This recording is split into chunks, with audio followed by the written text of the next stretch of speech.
Everybody, listen carefully. I will say these rules only once. Yes, sir. Rule number 1, no visitors. I don't care if it's your mother, your brother, or Jesus Christ himself. Nobody enters this compound without my permission. Yes, sir. Rule number 2, nobody moves around after 8 p.m. At exactly 8 o'clock, this gate is locked. If you're outside, that's your personal problem. But sir, what if someone is coming back from work? Then the person should come back before 8. What is traffic? What if there is traffic? Tell the traffic to move faster. Rule number 3, if your rent is late, you will sleep in the animal house. Sir, Do you have a question? what exactly is in the animal house? A mattress and a roof. Sir, that roof is leaking. Then you will experience natural ventilation. Any other questions? Sir, what about breathing? Breathing is Breathing is allowed, but don't make it too loud. Sir, should we breathe one at a time? Don't test me. Yes, sir. Yes, sir. Even my lungs have received the memo.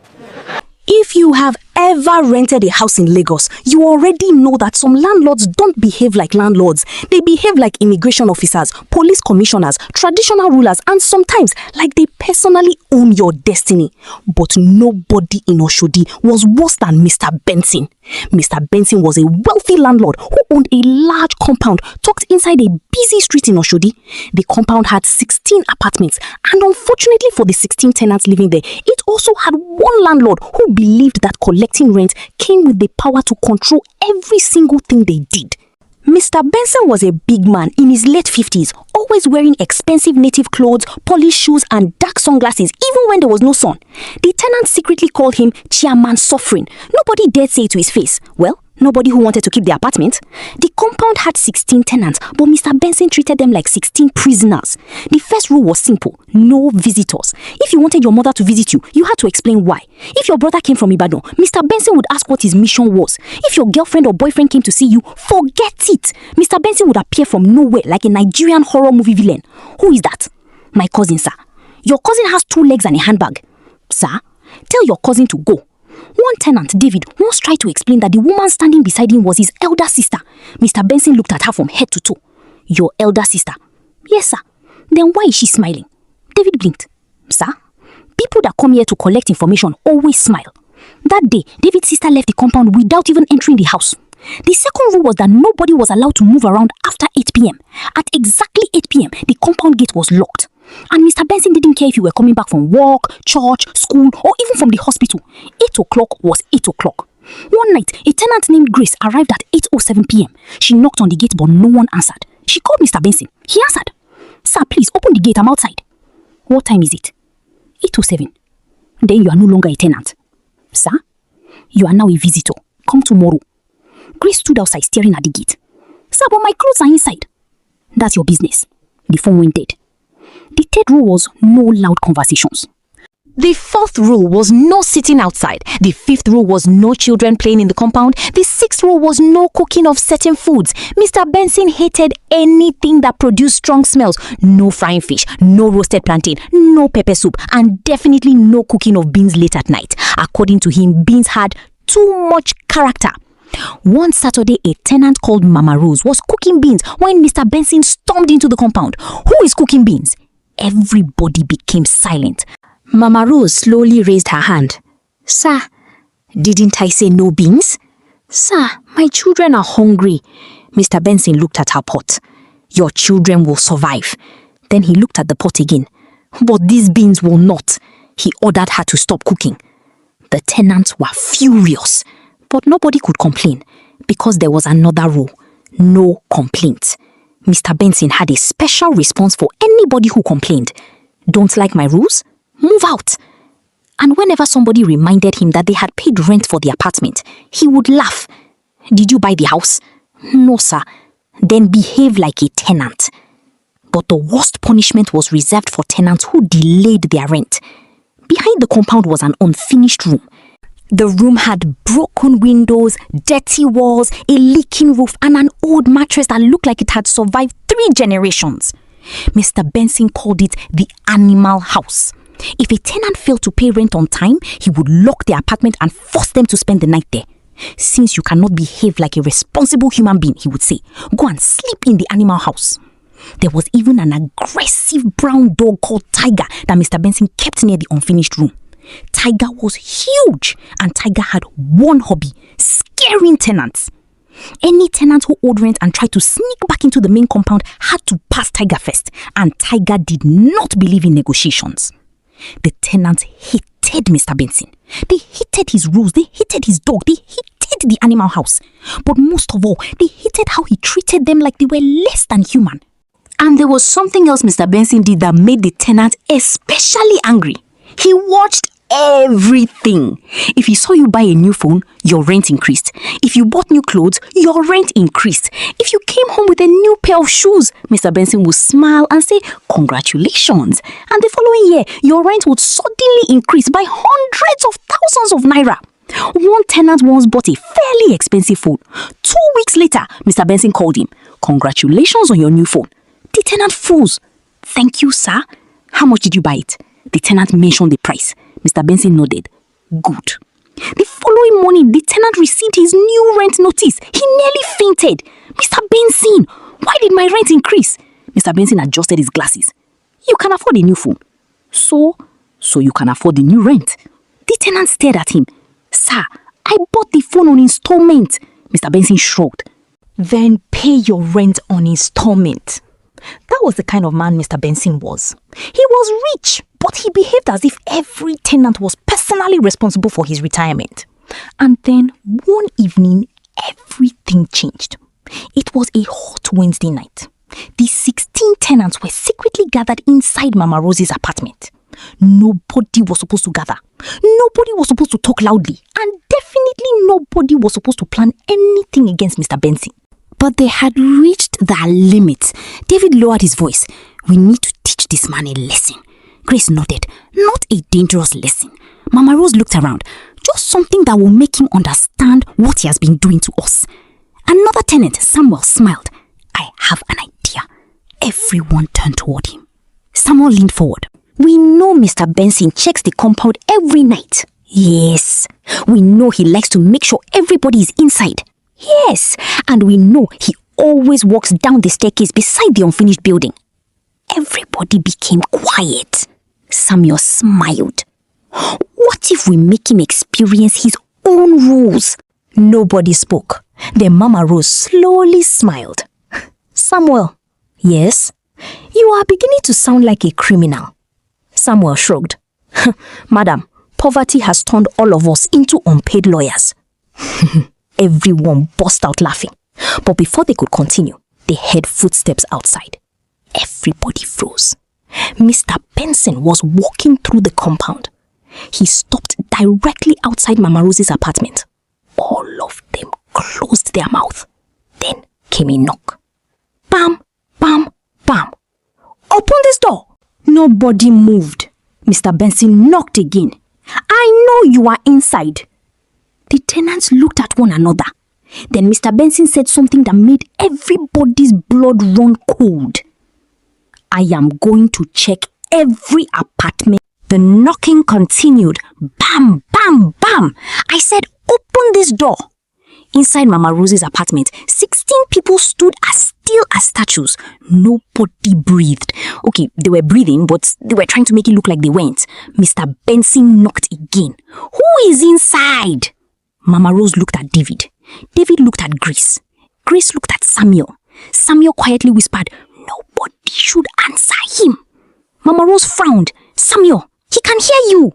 Samuel covered his mouth. "Sorry." The footsteps outside slowly moved away. Everybody waited. 1 second, 2 seconds, 3 seconds. Then they heard the gate slam. Mr. Benson was gone. Everyone released the breath they had been holding. Mama Rose shook her head. "This man will not let us rest." Samuel smiled. "That's why tomorrow starts Operation Animal House." The room became silent. Chris leaned forward. "What exactly is Operation Animal House?" Samuel smiled. "We are going to make Mr. Benson see his compound from our side." David frowned. "How?" Samuel explained the plan. It wasn't about hurting him. It wasn't about stealing anything. It was simply about making him experience the same restrictions he had forced on everybody else. The first step was simple. They were going to document everything. Every ridiculous rule, every rent increase, every time Mr. Benson entered someone's apartment without permission, every time he locked the water, every time he threatened someone with eviction, and most importantly, they were going to record every time he sent a tenant to the animal house. The tenant started laughing when Samuel pulled out a notebook. On the front, he had written, "The Book of Benson's Sins." Grace looked at it. "Why did you write this like it's the Bible?" Samuel nodded seriously. "Because this man has more commandments than Moses." Everybody burst out laughing. But the plan wasn't a joke. They started gathering evidence. And within 2 weeks, the notebook was almost full. Mr. Benson's rules had become so ridiculous that even writing them down sounded like comedy. Rule number 17. No tenant should wash clothes after 6 p.m. Rule number 18. No tenant should receive more than 2 food deliveries in 1 week. Rule number 19. Nobody should stand at the gate for longer than 3 minutes. Rule number 20. No tenant should complain about rule number 19. And then there was rule number 21. Any tenant seen smiling suspiciously will be questioned. Grace read that one twice. Wait, she looked at everybody. What is suspicious smiling? Samuel shrugged. Apparently, happiness requires permission in this compound. Even the most serious tenants started laughing. But while they were collecting evidence, something unexpected happened. Mr. Benson became even worse. He had noticed that the tenants were becoming unusually quiet whenever he entered the compound. He noticed the sudden silence. He noticed people looking at him differently. And Mr. Benson hated being ignored. One evening, he called everybody outside. All 16 tenants gathered under the weak yellow security light. Mr. Benson stood in front of them with his hands behind his back. "I have noticed something." Nobody answered. "You people are becoming too comfortable." Still silence. He pointed at David. "You bought a new television last week." David's heart dropped. "Sir, it's my old television." Mr. Benson narrowed his eyes. "Old television with new packaging?" David swallowed. "My brother gave it to me." Mr. Benson nodded. "Your brother must be very rich." David knew exactly what that meant. Another rent increase was coming. Mr. Benson turned to Grace. "And you?" Grace looked up. "Yes, sir." "I saw you come home with a new handbag." Grace stared at him. "Sir, it was second hand." "Second hand?" "Yes." Mr. Benson smiled. "Then you can afford second-hand rent increase." A few tenants almost laughed, but nobody dared. Mr. Benson continued. "From tomorrow, there will be new rules." Everyone groaned internally. He raised one finger. "No washing clothes on Sundays." Another finger. "No generator after 9 p.m. Then another rule. No cooking after 7 p.m. No receiving visitors during weekdays. Then he smiled. "And anybody who complains," he pointed toward the unfinished room, "knows where to go. The animal house." That night, something changed. The tenants realized they could no longer wait for Mr. Benson to become a better person. They had to do something, and Samuel had one final idea. The next morning, they started carrying out their plan. They didn't fight Mr. Benson. They didn't insult him. They simply obeyed every rule perfectly. When Mr. Benson said no one should sit outside, everybody stayed inside. When he said no loud conversations, everyone whispered. When he locked the gate at 8 p.m., nobody complained. When he stopped the water supply, nobody begged. And that was what confused him. Mr. Benson expected arguments. He expected pleading. He expected tenants shouting his name. Instead, the compound became strangely quiet. One evening, he stood in the middle of the compound. Why is everybody so quiet? Nobody answered. He looked around. Where is everybody? A tenant opened his window slightly. We are inside, sir. Why? Because you said we shouldn't sit outside. Mr. Benson frowned. He walked away. The next day, he turned off the water supply. Normally, the tenant would complain. This time, nobody did. Mr. Benson became suspicious. He walked around the compound. What are you people planning?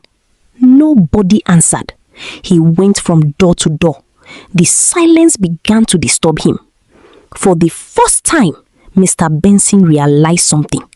The tenants weren't afraid of him anymore. They were simply waiting. And that frightened him. Then came the day of the animal house. A young tenant named Peter had delayed his rent by 3 days because his salary had not arrived. Mr. Benson locked his apartment. Animal house. Peter pleaded, "Sir, please, my salary comes tomorrow." Mr. Benson pointed toward the unfinished building. Go. Peter had no choice. That evening, the tenants watched as Peter carried his small mattress toward the dirty room. Tiger was lying beside the entrance. Peter stopped. The dog stared at him. Peter looked at the dog. The dog looked at Peter. Peter sighed. "Brother, please, I don't have strength for this tonight." The dog growled. Peter nodded. "Okay, I understand. You are also working for Benson." A few tenants secretly laughed from their windows. Peter entered the animal house. But something unexpected happened. Around midnight, heavy rain started falling. Water began entering the unfinished room. Peter tried to move his mattress. Then he noticed something. The ceiling had started leaking badly. He quickly ran outside. And that was when he saw Mr. Benson standing under the staircase. Mr. Benson had come to inspect the compound. He was holding an umbrella. He looked at Peter. "What are you doing outside?" Peter pointed at the room. "Sir, water is entering everywhere." Mr. Benson sighed. "Then sleep somewhere else." Peter stared at him. "Where?" Mr. Benson pointed toward the staircase. "Sit there until morning." Peter almost laughed. But before he could answer, there was a loud sound. Crack! Mr. Benson looked up. Part of the old wooden railing beside the staircase had broken. He stepped backward. His foot landed awkwardly on a loose stone. And suddenly, bam! Mr. Benson fell. The umbrella flew from his hand. His body hit the concrete floor. For several seconds, nobody moved. Peter froze. Then Grace appeared at her window. David opened his door. Mama Rose stepped outside. One by one, the tenants came out. Mr. Benson tried to move. He couldn't. His face twisted in pain. My leg! Nobody spoke. He looked around. 16 tenants were staring at him. The same 16 people he had insulted. The same 16 people he had threatened. The same 16 people he had locked out of the compound. He tried to reach for his phone. It was lying several feet away. Please! But nobody moved. Mr. Benson's voice became weaker. Please, help me. Still, no one answered. Then he looked at Peter. Peter stared at him. You, Mr. Benson swallowed. Please. Peter slowly walked toward him. Everyone watched. But Peter stopped. He looked down at the man who had sent him to the animal house only hours earlier. Then Peter said quietly, Sir, you told us something many times. Mr. Benson looked confused. Peter continued, You always said that if we didn't like your rules, we should leave. Mr. Benson's face changed. Peter stepped back. Tonight, nobody is forcing you to stay here. The tenant remained silent. Mr. Benson's eyes widened. And for the first time in his life, he finally understood what it felt like to be completely helpless. But the night was not over, because just when everybody thought they would leave him there, Mama Rose stepped forward. She looked at the other tenants, then she looked at Mr. Benson, and she said something nobody expected. "Help him." Everyone turned toward her. David whispered, "Madam, are you serious?" Mama Rose nodded. "Yes."